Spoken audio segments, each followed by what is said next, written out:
Vous êtes en compagnie de Radio Taïwan International.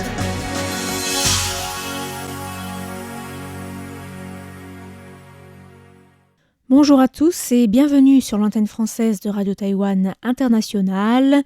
Ici Lisa Dufaux pour vous présenter le programme de ce vendredi 21 novembre. Aujourd'hui, c'est Meg Wang qui vous présentera le journal de l'actualité qui sera suivi du décryptage dans lequel nous parlerons ensemble du rapport 2025 de la Commission de surveillance et sécuritaire des relations sino-américaines publié mardi et présenté au Sénat américain. Vous pourrez ensuite retrouver Florian Dai dans l'émission RTI Explore avec cette semaine la suite de l'émission sur la déesse Matsu, sur son culte et ses pèlerinages. Voilà pour les ondes courtes et vous pourrez également retrouver sur notre site internet un nouvel épisode de Géopolitique présenté par Jean-Yves Heurtebise qui finit d'analyser la rencontre entre Donald Trump et Xi Jinping en Corée du Sud. Je vous souhaite à tous une excellente écoute et je vous laisse sans plus tarder en compagnie de Meg Wang pour le journal de l'actualité dont voici les principaux titres. Une enquête de Reuters révèle les pratiques de la marine civile chinoise en vue d'une invasion de Taïwan. Une proposition bipartisane sénatoriale pour inscrire les 6 garanties dans la loi américaine. Lin Jialong reçoit le ministre de la Santé publique et de la Population de Haïti. Le Parlement amende la loi sur le référendum pour combiner les référendums avec les élections nationales.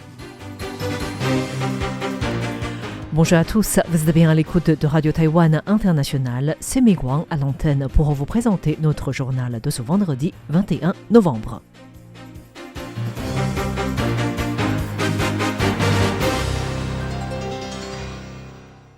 Une enquête de Reuters révèle les pratiques de la marine civile chinoise en vue d'une invasion de Taïwan. Selon une enquête de Reuters qui a suivi les mouvements des navires et analysé des images satellites d'exercices militaires conduits cet été, la Chine se préparerait à une éventuelle invasion de Taïwan en déployant une marine fantôme Shadow Navy, composée de cargos civils et de ferries. L'enquête dévoile que l'armée populaire de libération expérimente des techniques susceptibles d'accélérer le débarquement de troupes et de matériel simultanément sur plusieurs plages taïwanaises. Il s'agit d'une stratégie qui vise à submerger la défense de l'île. Reuters a identifié 12 navires civils dont 6 ferries, rouliers et 6 cargos transportant des chargements en pontée qui se dirigeaient mi-août vers une plage près de Jieshen dans la province du Guangdong. Des images satellites ont montré que certains de ces navires procédaient à des opérations de débarquement le 23 août. Des images satellites montrent ces cargos transportant des chargements en pontée, déchargeant des véhicules directement sur les plages grâce à la rampe. Ces navires civils d'environ 90 mètres de long et largement utilisés dans le transport maritime commercial en Asie peuvent livrer du fret sur des plages dépourvues d'infrastructures portuaires grâce à leur faible tirant d'eau et à leurs ponts ouverts.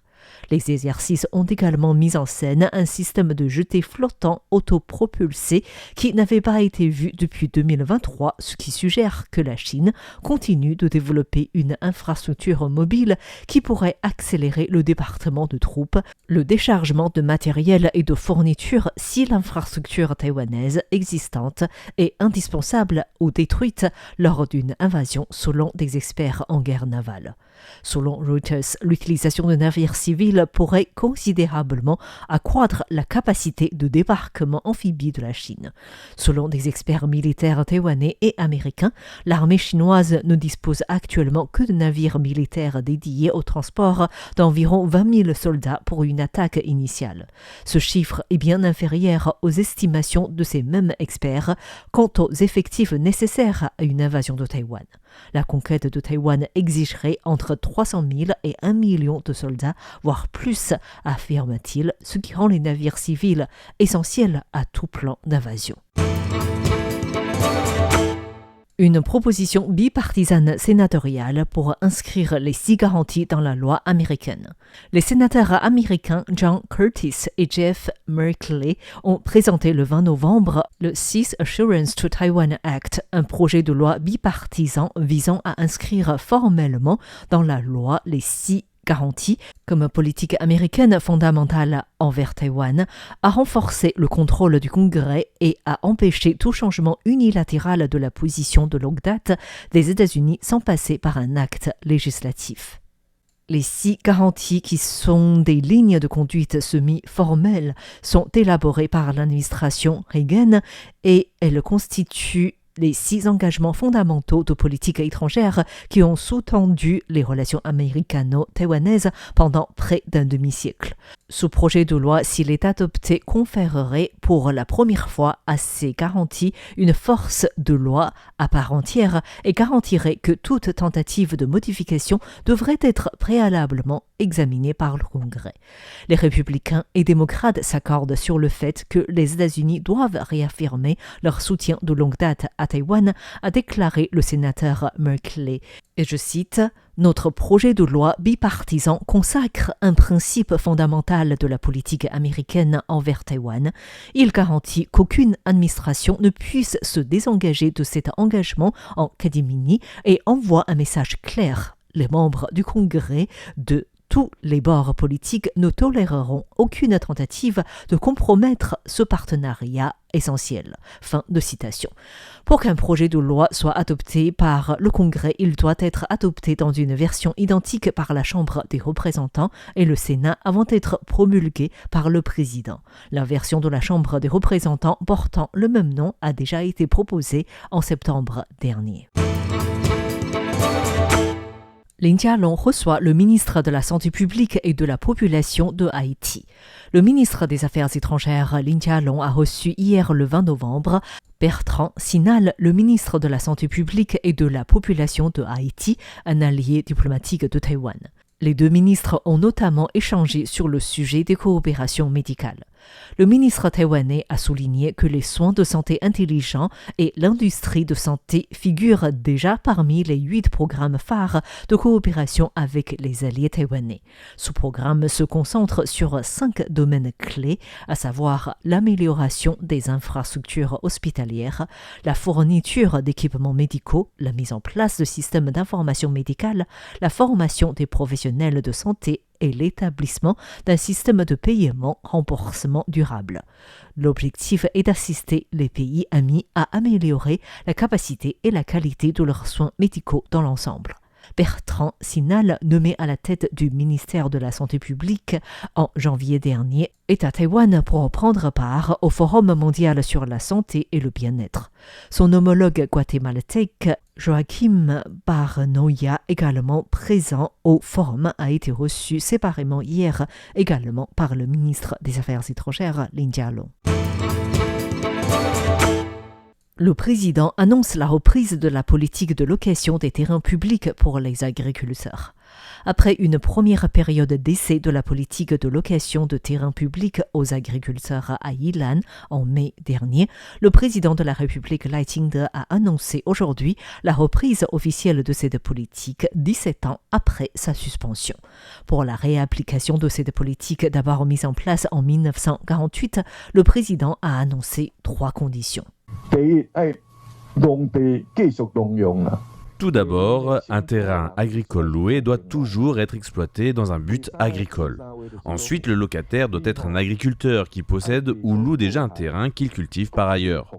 Troisièmement, le respect de la protection de l'environnement. Il suffit de répondre à ces 3 conditions pour demander de louer un terrain public.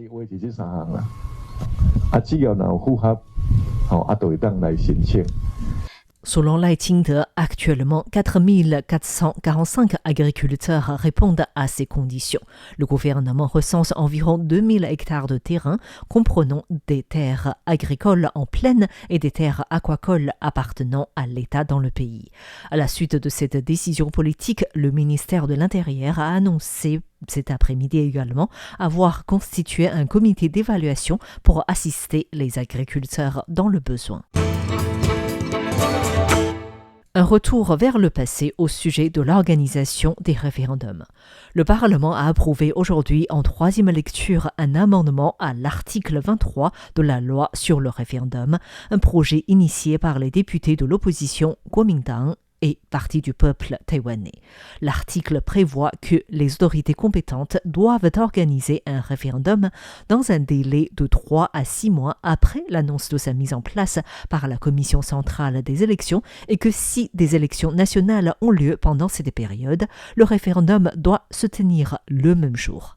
La loi sur le référendum a été votée en 2003 à Taïwan avant d'être amendée en 2017 dans le but d'assouplir les conditions d'organisation et de validation d'un référendum. Lors de ce même amendement, il a été décidé d'organiser un référendum en même temps que les élections nationales pour favoriser la participation. Or, dès l'année suivante, les élections locales ont dû être organisées en même temps que 10 référendums, retardant ainsi le déroulement normal du dépouillement. En 2019, le Parlement dominé par le Parti démocrate progressiste, au pouvoir actuellement, a ainsi amendé la loi pour fixer l'organisation des référendums le 4e samedi d'août et une fois tous les 2 ans à partir de 2021. Cependant, cette mesure a également entraîné une faible participation au référendum. En effet, lors du référendum sur la remise en service de la 3e centrale nucléaire en août dernier, bien que le nombre de votes oui ait dépassé 4 300 000, soit bien plus que les 1 500 000 de votes non, le seuil des 5 millions de voix nécessaires n'a pas été franchi et le référendum a été rejeté. Le ministère de l'économie approuve le projet d'investissement de $1 milliard taïwanais de Nvidia à Taïwan. Le ministère de l'économie a approuvé ce 21 novembre le projet d'établissement d'une filiale à Taïwan du groupe Nvidia, le géant américain des puces d'intelligence artificielle. Le ministère a expliqué que ce projet d'$1 milliard taïwanais, soit plus de 28 millions d'euros, n'impliquait aucun projet interdit ou soumis à des restrictions en matière d'investissement étranger, d'où son approbation. Le siège à l'étranger de Nvidia sera basé ainsi sur les sites T17 et 18 dans le parc des sciences et technologies Beitou Shiling dans le nord de Taipei. Selon la mairie de Taipei, le contrat avec Nvidia devrait être signé avant le nouvel an lunaire prochain, mi-février 2026. Nvidia n'a pas précisé pour l'instant les raisons de la création d'une filiale à Taïwan, mais posséder une filiale lui permettrait de détenir des actifs de manière indépendante, de réaliser des achats à grande échelle, de signer des contrats plus complexes et de bénéficier d'une plus grande flexibilité dans la gestion des questions fiscales locales et du financement de la recherche et le développement. Air Canada lance une nouvelle opération promotionnelle pour la Coupe du Monde de football 2026. À l'approche de cette Coupe du Monde 2026 qui aura lieu dans 13 villes au Canada, aux États-Unis et au Mexique, la demande de billets d'avion entre Taïwan et l'Amérique du Nord devrait augmenter en raison de ce grand événement sportif. Cependant, la compagnie aérienne Air Canada n'a toujours pas rétabli ses vols directs entre Taïwan et le Canada, suspendus depuis le début de l'épidémie de Covid-19. L'agence de voyage Holiday Tours and Travel, qui s'occupe de la vente de billets d'Air Canada à Taïwan, a dévoilé que dans son plan triennal publié en 2024, la compagnie aérienne avait prévu la reprise des vols directs. Mais ce calendrier risque de ne pas être respecté en raison du report de la livraison de nouveaux appareils commandés ainsi que de l'insuffisance du personnel. Pour rester compétitive face aux autres compagnies aériennes, Air Canada a donc décidé de prolonger sa proposition d'escale gratuite au Japon et en Corée du Sud. Notons que selon la pratique commerciale habituelle, pour une escale prolongée, le voyageur doit payer une somme supplémentaire entre 2 000 et 3 000 $ taïwanais, soit de 56 à 83 €. Merci à tous d'avoir suivi notre journal de ce vendredi 21 novembre en compagnie de Meg Wang et je vous souhaite une excellente écoute en compagnie de Radio Taïwan International.